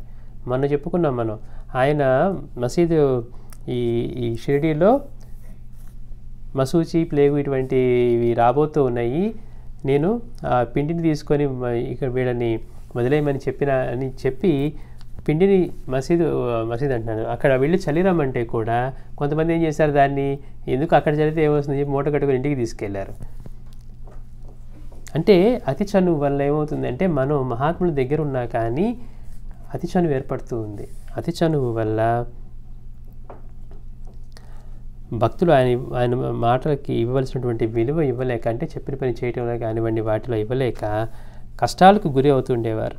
ఒకరోజు తాత్య, బాబా శివరాత్రికి టాంగాలో జజూరి వెళ్ళొస్తాను అన్నారు. అంటే మన భక్తి స్థిరంగా కాలేదనుకోండి, మనం ఎన్నిసార్లు సాయి సకల దేవతా స్వరూపం అని మనం చెప్పుకుంటూ ఉన్నప్పటికీ కూడా భక్తి స్థిరంగా అన్నప్పుడు సాయి వేరు దేవతలు వేరు అని అనుకుంటూ ఉంటాం. అక్కలకోట స్వామి చేతిలో ఒకటి ఇదే జరిగిందని మనం చెప్పుకున్నాం. ఆయన ఒక భక్తుడు ఆయన్ని ఆశ్రయించిన తర్వాత కూడా మళ్ళీ ఇంట్లో నియమంగా ఆ పూజ ఈ పూజని పెట్టుకుంటూ ఉంటే ఆయన ఎగతాళిగా అనేవారట, వీడి భక్తి ఇంకా స్థిరం కాలేదు, వీడు ఇంకా ముతక దుప్పట్లు వేసుకుంటున్నాడు అని. మనం ఏమనుకుంటున్నాం, మనం చేస్తూ ఉన్నాం, గొప్పగా అనుకుంటూ ఉన్నాం. అవన్నీ చేయటం వల్లే మనకి గురువు లభించారు, గురువే త్రిమూర్తి స్వరూపం, గురువే పరమాత్మ స్వరూపం అని గుర్తించి చేసుకోవడంలో, అలా కాకుండా అయ్యో ఇవాళ శుక్రవారం అండి చేసుకోవాలి, ఇది శనివారం అండి ఈయనకి చేసుకోవాలి, మంగళవారం అండి ఆయనకి చేసుకోవాలి. సద్గురు సకల దేవతా స్వరూపం. సద్గురువుని సేవించి నమస్కారం పెడితే సృష్టిలో ఉన్న ప్రతి ఒక్కళ్ళకి చెందుతుంది. మనకి శ్రీగురు చరిత్రలో దీపకుడి విషయంలో మనకి అది స్పష్టంగా మనకి తెలియజేశారు. అంటే కాశీ వెళ్ళి కూడా శివుడిని అక్కడ దర్శించకుండా కేవలం గురుసేవ చేస్తూ ఉంటే శివుడు పరిగెత్తుకొచ్చాడు. ఎందుకని గురుసేవతో ఆయన అంతటి సంప్రీతుడయ్యాడు అనమాట. అంటే ఇక్కడ కాశీలో ఇంతటి పరమపావనమైన క్షేత్రానికి వచ్చి కూడా ఇంకా నేను శివుడిని దర్శించుకోలేని బాధ లేదు ఆయనకి. శివేశ్వరుని దర్శించుకోకుండా తన గురువు ఎంత కష్టపెడుతూ ఉన్నా చూస్తానికి ఆయన సేవలో నిమగ్నమై ఉంటే శివుడు, విష్ణువు వీళ్ళందరూ కూడా ఇతని గురుభక్తి వల్ల పరిగెత్తుకొచ్చారు. పైగా ఏం చెప్పారు, మీరు గురువుని సేవిస్తే నన్ను సేవించినట్లే అని చెప్పారు. అది మనం తెలుసుకోవాల్సిన విషయం. అలా కాకుండా మనం మళ్ళీ దేవతల విషయంకి వెళ్తే అక్కలకోట స్వామి కూడా అంటూ ఉండేవారు అనమాట, వీడు ఇంకా ముతక దుప్పట్లు వేసుకుంటున్నాడు అని. అంటే జరీసాలు వదిల్చుకుంటే ముతక దుప్పట్లు వేసుకోవటం లాంటిది అని. అందుకని ఈ తాత్య కూడా బాబా అన్నారంట, బాబా ఈసారి శివరాత్రికి టాంగాలో జజూరి వెళ్ళొస్తాను అన్నారట. బాబా అన్నారు, ఎందుకంత బాధ అంటే, అతడు నీవెప్పుడు ఇంతే అడ్డుపొల వేస్తావు అన్నారు. అంటే బాబాతో అంతటి చనువు, అంతటి సాన్నిహిత్యం ఉండబట్టి బాబా నేను వెళ్ళొస్తానంటే ఎప్పుడు మీరు ఏది అడిగినా కానీ ఇట్లా అడ్డుపొల వేస్తారు అన్నారు. అప్పుడు బాబా చికాగ్గా సరేపో అన్నారు. అతడు బయలుదేరిన కొద్దిసేపట్లోనే టాంగా బోల్తా కొట్టింది. అతడు గాయాలు తుడుచుకుంటూ మసీదుకి చేరగానే సాయి అతన్ని చూస్తూ నవ్వి, చెబితే బుద్ధుండక్కర్లా, అడగడం ఎందుకు, వద్దంటే వెళ్ళడం ఎందుకు అన్నారు. అంటే ఏంటి, మనం అనుకున్నట్టుగా ఇస్తే గురువు గొప్పవాడు, ఆయనంతటి ప్రేమ స్వరూపం లేదనిపిస్తుంది. మనం అడిగిన దానికి ఏదన్నా కనుక ఆయన వద్దు అని, ఆయన సర్వజ్ఞుడనే మనం ఆయన్ని ఆశ్రయించాం. కానీ మనకి అనుకున్నది అనుకూలంగా లేనప్పుడు మళ్ళీ ఆయన సర్వజ్ఞతనే పరీక్షించడం, ప్రశ్నించే స్థాయిలో మన ఈ భక్తి ఉంటుందన్నమాట. బాబా నేను జజూరి వెళ్ళొస్తాను అంటే బాబా అన్నారు, ఎందుకంత బాధ, ఇప్పుడు శివరాత్రి కోసం ఒకటి వెళ్ళక్కర్లేదు అని. అంటే సద్గురువు యొక్క సన్నిధే అన్నిటికంటే పవిత్రమైంది. అందుకని ఎందుకంత బాధ అంటే, అతడేమో బాబా నువ్వు ఎప్పుడు ఇంతే, నేను ఎక్కడికి వెళ్తానన్నా కానీ అడ్డుపొల వేస్తావు అన్నాడు. సరే బాబా చికాగ్గా అన్నారు, సరే పో వెళ్ళిరాపో అన్నారు. అని సరే ఇతను వెళ్ళిన తర్వాత కొద్దిసేపట్లోనే ఇతను టాంగాకి వెళ్ళొస్తానన్నాడు కదా, ఆ టాంగా కాస్త బోల్తా కొట్టింది, ఆ గుర్రబండి. గాయాలు తుడుచుకుంటూ ఇక ప్రయాణం మానుకొని మసీదు చేరగానే సాయి అతన్ని చూసి నవ్వి, చేతే బుద్ధుండక్కర్లేదా, అడగడం ఎందుకు, వద్దంటే వెళ్ళడం ఎందుకు అన్నారు. అంటే మనం అంతకుముందు కూడా చెప్పుకున్నాం, మాస్టర్ విషయం చెప్పుకుంటూ జరగబోయే విషయాన్ని వాళ్ళు ఎప్పుడు కూడా ఒరే నువ్వు వెళ్తే అలా పడతావురా, జరగబోతున్నారా అని ఎప్పుడు చెప్పరు. ఇండైరెక్ట్గా చెప్తారనమాట, నువ్వు వెళ్ళమాక మానేయని. ఇగో ఇప్పుడు వెళ్తే నీకు నిప్పు కణికలు ఎదురవుతాయి అన్నారు. ఒక భక్తుడు బాబా దగ్గర సెలవు తీసుకుని వెళ్దాం అనుకుంటే, నువ్వు అటు వెళ్ళే దారిలో నువ్వు దాటాలి, అక్కడ ఇవన్నీ ఈ రాత్రికి తుఫాన్ రాబోతూ ఉంది అని ఆయన చెప్తూ ఉన్నారు. అయినా కానీ వాళ్ళకి అమ్మో నేను పొద్దున్న ఆఫీస్కి వెళ్ళిపోవాలి అనే ఆలోచనలోనే ఉంది, కానీ గురువు ఎందుకు చెప్పాడు అనే విషయాన్ని వీళ్ళు అంతగా పట్టించుకోరన్నమాట అతి చనువు వల్ల. అట్లానే ఈ విషయంలో కూడా మాస్టర్ విషయంలో కూడా మనం చెప్పుకున్నాం. ఒక భక్తుడితోటి నువ్వు ఈ వారం ఎక్కడికి వెళ్ళకుండా జాగ్రత్తగా మీ నాన్నగారిని కనిపెట్టుకొని ఉండు అన్నారట. అట్లా మాస్టర్ గారు ఊరు వెళ్తూ వచ్చేసరికి వాళ్ళ నాన్నగారికి, అంటే ఆ భక్తుడు వాళ్ళ నాన్నగారికి ఇది జరిగి అతను వెళ్ళిపోవడం జరిగింది. అంటే ఒరే ఇలా మీ తండ్రికి ఇలా జరగబోతుందని చెప్పరు, ఇండైరెక్ట్గా చెప్తారనమాట. మరి మాస్టర్ గారు మీరు అలా చెప్పొచ్చు కదా అంటే ఆయన అన్నారంటే, అమ్మ పిడికిలు విప్పకూడదు అన్నారట. అంటే నిజమైన గురువు ఎప్పుడు ఎలా ఉంటాడు అంటే జరగబోయేదాన్ని హింట్గా ఇచ్చిన తర్వాత రెండోది అవసరమైంది చేసి నడిపిస్తారే తప్పించి ఇలా జరగబోతుంది అలా జరగబోతుంది ప్రశ్నలకు సమాధానాలు చెప్పినట్టు చెప్పరనమాట. సాయి కూడా చెప్పారు, ఎందుకంత బాధ, వెళ్ళక్కర్లేదంటే వినిపించుకోకుండా అతను వెళ్ళి ఆ టాంగా కాస్త బోల్తా పడతంతో ఇక్కడికి వచ్చాడు. అప్పుడు బాబా చూసి నవ్వారట, ఎవరే చెప్తే బుద్ధుండక్కర్లేదా, మరి మనందరం సర్వజ్ఞుడివని ఆయన ఆశ్రయిస్తాం, మనం అనుకున్నది ఇప్పుడు మనం అనుకున్నట్టుగా రాలేదనుకోండి, వెంటనే మనం అయ్యో ఏంటి బాబా అనవసరంగా అడిగాము, అడగకపోయినా బాగుండేదే, మనసు స్వేచ్ఛతో చేసుకునేవాళ్ళం అని. అట్లాగా బుద్ధుండక్కర్లేదా, అడగటం ఎందుకు, వద్దంటే వెళ్ళడం ఎందుకు అన్నారు. అలానే బాలబాటే కూతురు సాయిబాయి కోసం కాకా దీక్షిత్ మంచి పెళ్లి సంబంధం తీసుకొచ్చాడు. ఈ బాలబాటే కూతురు, బాలబాటే అంటే మనం చెప్పుకున్నాం కేవలం మొదట సాయిని అసలు ఏమాత్రం భక్తి లేకుండా మీరంతా మోసపోతున్నారు అని అన్ని మాటలు వాళ్ళని ఒకరోజు భక్తులు అన్నారు, ఎందుకు నువ్వు ఊరికి ఆయన నిందిస్తూ ఉంటావు, ఒకసారి ఆయన దర్శనం చేసుకొని తర్వాత డిసైడ్ చేసుకోరాదా సాయి మహాత్ముడో లేకపోతే పిచ్చివాడో అంటే, సరే భక్తులు తన మిత్రులు చెప్పిన దాని మీద వెళ్తే మొదట ఏమీ అనుభవం కలగలేదట. ఇక సెలవు తీసుకొని ఇంక వెళ్ళిపోతాం తర్వాత రోజు అనుకుంటే బాబా దగ్గరికి పిలిచి ఒక కాషాయం కప్పారట. కప్పినప్పటి నుంచి అతనిలో ఎంతటి పరివర్తన వచ్చిందంటే, అంటే సాయి సంకల్పం వల్ల అతను ఎంతటి భక్తుడయ్యాడంటే ఇక నాకు లౌకిక జీవితమే అక్కర్లేదు. మనమేమనుకుంటాం, గురువు అంటే మన లౌకిక జీవితంలో కష్టాలు కోరికలు అన్నీ తీర్చుకుంటూ హాయిగా సాగిపోదాం అనుకుంటాం. కానీ ఇతను అన్నాడు, నాకు లౌకిక జీవితం దుర్భరం అనిపించింది, సాయి సన్నిధిని విడిచి వెళ్ళాలనిపించలేదని చెప్పి తన ఉద్యోగం కూడా పట్టించుకోకుండా వదిలేసి ఇక అక్కడే ఉండిపోయాడట. సరే ఇక వీడు ఆఫీస్కి వెళ్ళట్లేడని చెప్పి మిత్రులు వీళ్ళు బాబా అనుమతితోటి అప్లికేషన్ పెట్టుకుంటే బ్రిటిష్ గవర్నమెంట్ వీడికి నెలకి ఇంత అని చెప్పి మంజూరు చేసిందట. చూడండి ఎంతటి పరివర్తన. ఒకసారి సాయి దగ్గరికి వచ్చిన తర్వాత ఎలాంటి ఆలోచనతో వస్తే కేవలం ఆయన సంకల్పంతో అంతటి భక్తుడయ్యాడు. ఆ బాలబాటే యొక్క కూతురు కోసం కాకా దీక్షిత్ మంచి పెళ్లి సంబంధం తీసుకొచ్చాడట. సరే వీళ్ళు గురువు దగ్గర అనుమతి తీసుకోవడం తెలియజేయడం ఇది కాబట్టి బాబాతో చెప్పుకోగానే ఆయన అన్నారు, అంతకంటే ఆమెను అప్ప అనే వంటవాడికి ఇవ్వడం మేలు అన్నారు. బాబా ఏం చెప్పారు, ఇతనేమో గొప్ప సంబంధం తెచ్చారు. బాబా ఏం చేశారు, ఆ సంబంధం చూసి దానికంటే కూడా ఆవిడ్ని అప్ప అనే వంటవాడికి ఇవ్వండి, అలా ఇస్తే మేలు జరుగుతుంది అని చెప్పారు. వాళ్ళకేంటి మనం నచ్చలేదు, అంటే మరి వంటవాడికి ఇవ్వడం ఏంటి, గొప్ప సంబంధాన్ని చేయాలనుకున్నారు కదా అని మళ్ళీ సమయం చూసుకొని అతడు మరలా ఆ ప్రస్తావన తేగానే బాబా చికాగ్గా వాడికే ఇచ్చి చేసుకోపో ఏడ్చుకో అన్నారు. అంటే బాబా చెప్పేశారు. ఎలా చెప్తారని చెప్తున్నావు, ఎప్పుడు కూడా వాళ్ళు హింట్ ఇస్తారు ఇండైరెక్ట్గా. అట్లా బాబాని మళ్ళీ అంటే మొదట మనం బాబాని అడిగినప్పుడు మనకు అనుకూలంగా రాలేదు కాబట్టి మళ్ళీ అడుగుదామని వెళ్ళి బాబా ఒంటరిగా ఉన్నప్పుడు వెళ్ళి అడిగారట. అడిగితే ఆయన చికాగ్గా అంటే ఆయన ఆల్రెడీ ముందు చెప్పేశారు, ఒరే వీని చేస్తే ఇబ్బంది కలుగుతుంది అని. కానీ వాళ్ళకి అది అర్థం కాక గురువు ఒకసారి మాట చెప్పిన తర్వాత ఇంకా మళ్ళీ మనకి వేరే ఆలోచన ఉండకూడదు. కొంతమంది ఏం చేస్తారంటే మాస్టర్ గారు ఒకసారి చెప్పారట, మీకు ఏదైనా నిర్ణయం తీసుకోలేకపోతే బాబా దగ్గర చీటీలు వేయండి, ఆయన నిర్ణయం ఏదొస్తే అది శిరసా వహించాలి. మనం ఏం చేస్తాం, చీటీలు వేసి మనకు అనుకూలంగా వస్తే అబ్బా బాబా మనల్ని కరుణించేశాడు అనుకుంటాం. చీటీ మనకు అనుకూలంగా రాకపోతే ఏదైనా ఒక పని మనం సందిగ్ధంలో ఉన్నాం, చేయాలా వద్దా, కొనాలా వద్దా, లేకపోతే వెళ్ళాలా వద్దా, ఇలా వేసినప్పుడు మనం అనుకున్నదే వచ్చింది అనుకోండి, అబ్బా బాబా దయ చూపించేశాడు అనుకుంటాం. అనుకునేది రాకపోతే మనసు కొట్టుకుంటూ ఉంటుంది, ఒకసారి వేద్దామా, 3 సార్లు వేసిద్దామా, లేకపోతే ఇంకోసారి వేద్దామా అని. అందుకని మాస్టర్ గారు అన్నారు, మీరు అలాంటి ఆయన చెప్పిన దాన్ని వచ్చిన దాన్ని కనుక పూర్తి నమ్మకంతో పాటించలేకపోతే మీరు అసలు చీటీలే వేయొద్దు అన్నారు. మనకేంటి ఎంతసేపటికి మనకు అనుకూలంగానే ఆయన మార్చాలనుకుంటాం, కానీ జరగబోయేది సర్వజ్ఞుడు ఆయన తెలుసు కాబట్టి ఆయన మనకి తెలియచేస్తున్నారు, పోనీలే మనం అలా చేయకుండా ఉంటమే మనకి ఉత్తమం కాబోలు బాబా చెప్పారు అని. అందుకని నమ్మకము అటువంటి విశ్వాసం లేనప్పుడు అనవసరంగా అలాంటివి చేయొద్దు అన్నారు. అందుకని ఇంక తర్వాత చీటీలు వేయటం మానేశారట. అంటే అట్లా వేయమని చెప్పడం కూడా మానేశారట. అందుకని మనం ఒకవేళ బాబా దగ్గర బాబా మీ నిర్ణయం తెలియజేయండి అన్నప్పుడు మనకు చూస్తానికి అనుకూలంగా ఇప్పుడు కనపడుతూ ఉంది. ఇప్పుడు ఈ సందర్భంలో ఏంటి, ఇతను గొప్ప సంబంధం తెచ్చాడు. మరి వంటవాడితో పోల్చుకుంటే మరి గొప్ప సంబంధం అయినప్పుడు మన మనసు అంతా ఎక్కడ ఉంటుంది, ఆ గొప్పవాడికే ఇస్తే ఈ అమ్మాయి మంచిగా లైఫ్ సెటిల్ అవుతుంది అనిపిస్తుంది. కానీ సర్వజ్ఞుడు ఈ క్షణంలో మనకి ఏం జరుగుతుందో తెలియదు. కానీ మన జన్మలు ఈ జన్మ అన్ని జన్మలు తెలిసిన వాడు ఎప్పుడూ ఉండేవాడైన సాయినాథుడికి తెలుసు.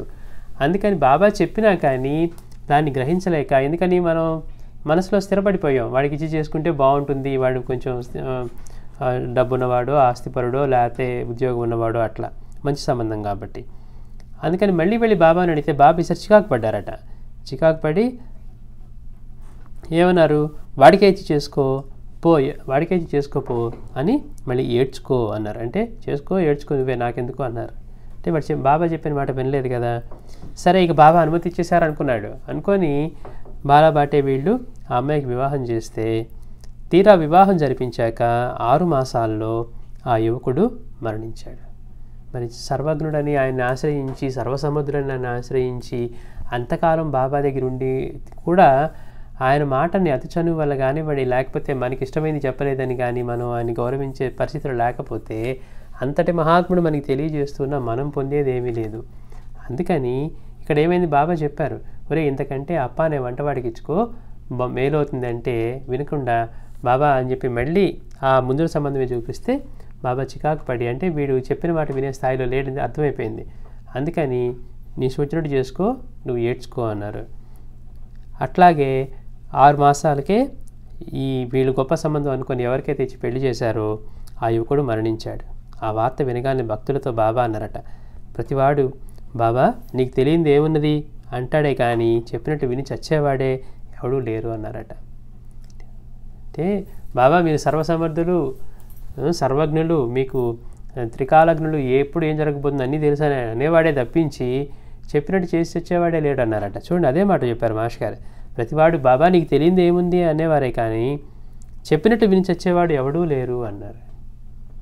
అందుకే మాస్టర్ గారు అంటున్నారు, ఎన్నిసార్లు ఆయన చరిత్ర చదివినా మనం మాత్రం చేసేదేమిటి, మనం ఆయనకి శరణు పొందాం, ఆయన సర్వజ్ఞుడు, ఆయనే సర్వసమర్థుడు, ఆయనే మనకి జీవితాన్ని సాఫీగా నడిపించగలిగిన వాడు, అన్నీ చేసేది ఆయనే తెలిసి ఇన్ని చేసినా కానీ మన యాంగ్జైటీ, మన క్యూరియాసిటీ, మన ఆలోచనలన్నీ మనకు అనుకున్నట్టుగానే ఉంటాయి తప్పించి మనకెందుకు ఆయన నడిపిస్తాడు. అందుకే మాస్టర్ గారిని అడిగితే ఆయన ఎక్కడ ఉంచదలుచుకుంటే అది ఆయన ఇష్టం అనేవారు. అంతే తప్పించి నేను అక్కడికే వెళ్తాను, నేను ఇక్కడికే వెళ్తాను, నేను ఇక్కడుండి సేవ చేస్తాను ఇలా కాదు. గురువుని ఎలా మనం మెప్పించాలి, ఎక్కడున్నా కానీ ఆయన్ని స్మరించి ఆయన సేవ చేస్తూ ఆయన గురించి తెలియజేస్తూ ఎలా చేయాలి అని మాస్టర్ గారు మాట్లాడేవారే తప్పించి ఎప్పుడు కూడా మన ఇష్టాయిష్టాలకి తావే లేదు. ఆయన ఎక్కడ ఉంచితే అక్కడ నిర్ణయం. మనం దాన్ని ఇక్కడ కూర్చొని 10 సంవత్సరాల తర్వాత జరగబోయేది, అయ్యో రిటైర్మెంట్ అయిన తర్వాత ఎట్లా, లేకపోతే 20 సంవత్సరాల తర్వాత ఎట్లా, అప్పుడు ఎలా ఉండబోతుందో అని ఆ పరిస్థితిని ఇప్పుడే ఊహించుకొని ఇప్పుడే బాధపడుతూ ఉంటాం ఆ సన్నివేశం రాకముందే. అందుకని నేను గురువుని పట్టుకున్నాను, ఆయన నడిపిస్తాడు, సాయిని నమ్మిన వాళ్ళని ఆయన ఆశ్రయించిన వాళ్ళని పస్తుంచను అన్నాడు. అంతకంటే బాధ ఏం కావాలి మనకి. అంటే ఆయన మనకి బేసిక్గా కావాల్సినవన్నీ అష్యూరెన్స్ ఇచ్చినా కానీ మనం ఎప్పుడూ కూడా అది పూర్ణంగా విశ్వసించలేక, లేకపోతే స్థిరంగా ఆ భక్తిని నిలుపుకొని అవును ఏదైనా బాబా చూసుకుంటారు, నాకెందుకు, నేను ఎందుకు దీని గురించి బాధపడాలి, రుణానుబంధాల వల్ల ప్రతిదీ జరుగుతుంది అన్నారు. బాబా మాట మీద నమ్మకం ఉంచి మనం ఆ నిందని దోషాన్ని మనం సహించగలిగితే మనం ఆయనకి ఇష్టలు అవుతాం. ఆయన మన శ్రేయస్సుకి ఆయన హామీ ఇస్తూ ఉంటే మనం మాత్రం ప్రతి క్షణం దాన్ని మర్చిపోయి మనం అలా అనుకుంటూ ఎప్పుడు కొట్టుకులాడుతూ ఉన్నాం, ఎలా ఉంటామో, ఏం జరగబోతుందో అని. అందుకని మాస్టర్ గారు అంటున్నారు, ఎన్నిసార్లు ఆయన చరిత్ర చదివినా మనం మాత్రం చేసేదేమిటి అంటే ఆయన చెప్పినట్లుగా వినగలగాలి. లేకపోతే మనం మాత్రం చేస్తున్నది ఏమిటి, మరి ఇలా ఉండండి రా, అలా ఉండండి అని బాబా చెప్తూ ఉన్నారు, ఇలా చేస్తే మీకు మేలు జరుగుతుంది అని చెప్తూ ఉన్నారు. కానీ మనం ఏమంటాం, ఆ సన్నివేశం వచ్చినప్పుడు అలా ఉండటం సాధ్యమేనా అంటాం. సాధ్యం కానప్పుడు వదిలేయటమే.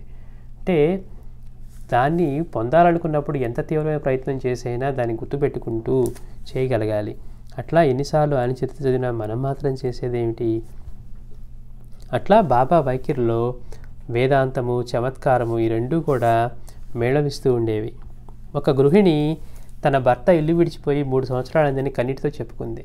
మనం బాబా యొక్క బోధన దక్షత చెప్పుకున్నాం. ఎంత అద్భుతం! ఆయన ప్రతి మాట, చూపు, కదలిక ఇవన్నీ కూడా బోధే అని చెప్పుకున్నాం. ఆయన కథల రూపంలోను, లీలా రూపంలోను, లేకపోతే ఏదైనా చెప్పదలుచుకుంటే వేరే భక్తుడి దగ్గరికి పంపించి వాడితో మాట్లాడరా అని చెప్పి ఆ భక్తుడికి అటువంటి లీలని స్ఫురణకు తీసుకొచ్చేసి చెప్పించేవారు. అలానే ఉపనిషత్తుకి, ఈశాపనిషత్తుకి నాకు అర్థం కావట్లేదని వచ్చిన దాసగుడికేమో నువ్వు వెళ్ళు కాకా దీక్షితులో పనిపిల్ల చెప్తుంది అన్నారు. అంటే ఆ రూపంలో కూడా నేనే చెప్తాను అని. అంటే బాబా అంటే ఈ రూపమే అనుకుంటున్నావు, నువ్వు చూడగలిగితే అంతటా నా రూపమే, నువ్వు ప్రార్థిస్తే నీకు ఏ రూపంలో ఉంచారో నేను చెప్తాను అని. అంటే మనం బాబానే చెప్పాలని బాబా దగ్గరికి వచ్చామనుకోండి, బాబా సమాజంలో దాని రూపం లేదనుకుంటే అప్పుడు మనకి ఇబ్బంది అవుతుంది. అందుకని బాబా వీళ్ళందరికీ కూడా తాను ఈ రూపమే కాదు, విశ్వం అంతా కూడా నువ్వు చూడగలిగితే అంతటా నా రూపమే అని ఆయన తెలియజేస్తూ ఉన్నారు. ఆయన బోధ అంత అద్భుతం అనమాట. ఆయన బాబా యొక్క బోధ. మాస్టర్ అంటారు ఆయన ప్రతి చూపు, కదలిక, చిరునవ్వు కూడా బోధే. అట్లా పైగా బాబా వైఖరిలో వేదాంతము, చమత్కారము ఈ రెండు కూడా మెళవించి ఉండేవి. ఒక ఆవిడ ఏం చేసిందట, తన భర్త ఇల్లు విడిచిపోయాడని చెప్పి 3 సంవత్సరాలని చెప్పి కన్నీటితో బాబాకు చెప్పుకుంది. బాబా నా భర్త ఇట్లా ఇల్లు విడిచి వెళ్ళిపోయాడు, 3 సంవత్సరాలు అయింది అని కన్నీటితో చెప్పుకుందట. అప్పుడు బాబా ఏం చేశారు, అలాగా అమ్మ ఇలా అని మాట్లాడకుండా బాబా అన్నారట, అమ్మ నా భర్త ఎప్పుడు నాతో ఉంటూ కూడా ఒక్కసారైనా పలకడు, ముఖం చూపించడు, నేనేం చేసేది అని పెద్దగా సోకించారు. మిత్రపోతాం. మనకు కనుక ఆ సంఘటన జరిగితే మన కష్టం చెప్పుకుంటే బాబా దానికి ఏదో సమాధానం చెప్పాలి. కానీ బాబా ఏంటి నా భర్త అంటున్నారు, ఈయనకి భర్త ఏంటి, బాబా అంటున్నారట నా భర్త ఎప్పుడు నాతో ఉంటూ కూడా ఒక్కసారైనా పలకడు, ముఖం చూపించడు, నేనేం చేసేది అని పెద్దగా సోకించారు. ఆమె విస్తుపోయింది. మనమున్న పరిస్థితుల్లో అలానే అవుతుంది. అదేంటి మనం సమస్య అడిగితే ఆయన తన సమస్య చెప్తున్నాడు, పైగా తన భర్త తనతో మాట్లాడు అంటున్నాడు, పైగా తనతోనే ఉంటాడట, ఎప్పుడు కూడా ఉంటున్నా ఒక్కసారి కూడా ముఖం చూపించడు, ఒక్కసారైనా పలకడు అని నేనేం చేసేదని బాబా సోకించేసరికి ఆవిడ విస్తుపోయింది. ఆవిడకి ఏం అర్థం కాలేదు. సరే కొద్ది కాలానికి ఆమె భర్త తిరిగి వచ్చాడు కానీ ఆమెతో మాట్లాడలేదు. మరి బాబా దగ్గర అప్లికేషన్ పెట్టుకుంది కదా, నా భర్త ఇలా విడిపోయాడు తిరిగి రావాలని. అట్లాగే కొద్ది సంవత్సరాల తర్వాత కొద్ది కాలానికి ఆమె భర్త తిరిగి వచ్చాడట. కానీ వచ్చి ఏం చేశాడు, ఆమెతో మాట్లాడలేదు, ఆమె ముఖం కూడా చూడలేదు. ఆ బాధకు ఆమె అతడు ఇల్లు విడిచిన రోజులే మేలు అనుకున్నది. మన దగ్గర ఏది లేదో దాని మీద మనసు ఉంటుంది మనకి. అబ్బా అది ఉంటే బాగుండు, ఇది ఉంటే బాగుండు అనిపిస్తుంది. ఎప్పుడు ఏ విషయంలోనైనా మన దగ్గర ఏది లేదో పక్కన వాళ్ళ దగ్గర ఏది ఉందో చూసామంటే, ఈ సందర్భం అనే కాకుండా అసలు ఏ వస్తువు పట్లైనా మన దగ్గర ఏది లేకపోతే దాని మీద ఆలోచన ఉంటుంది. అది వచ్చిన తర్వాత మళ్ళీ మనకి దాని మీద ఆలోచన ఉండదు. అట్లా ఇక్కడ తన భర్త ఇల్లు విడిచాడని చెప్పి బాధపడుతూ ఉంది. వస్తే బాగుండు అనుకుంది. అనుకున్నట్టుగానే భర్త తిరిగి వచ్చాడట. కానీ బాబా దీనివల్ల కానీ వచ్చినవాడు ఏం చేశాడు, ఆమెతో మాట్లాడలేదు, ఆమె ముఖం కూడా చూడలేదు.